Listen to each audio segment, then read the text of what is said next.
के तपाईलाई थाहा छ, एक मानिसले आफ्नो जीवनको करिब 6 वर्ष सपना देख्दै बिताउँछ। अर्थात् हामी सबैजना जीवनका हजारौं घण्टा आफ्नै कल्पनाको संसारमा बिताइरहेका हुन्छौँ। तर आखिर हामी सपना देख्छौं किन? वैज्ञानिकहरूका अनुसार हामी सुतिरहेको बेला पनि हाम्रो मस्तिष्क पूर्ण रूपमा बन्द हुँदैन, बरु उसले दिनभरि देखेका, सुनेका र अनुभव गरेका कुराहरूलाई मिलाउने काम गरिरहेको हुन्छ। यही प्रक्रियाका क्रममा सपना देखिन्छ।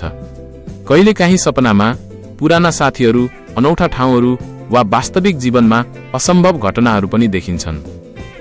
यसको कारण मस्तिष्कले विभिन्न सम्झनाहरू र भावनाहरूलाई एक आपसमा जोडिरहेको हुन्छ।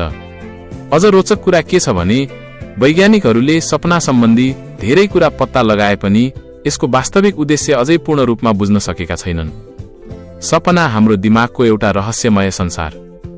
यस्ता अरू धेरै रोचक भिडियोहरू हेर्नका लागि हाम्रो च्यानललाई सब्स्क्राइब गर्न नबिर्सनुहोस्। भिडियो मन पर्यो भने लाइक, कमेन्ट, शेयर गर्नुहोस्।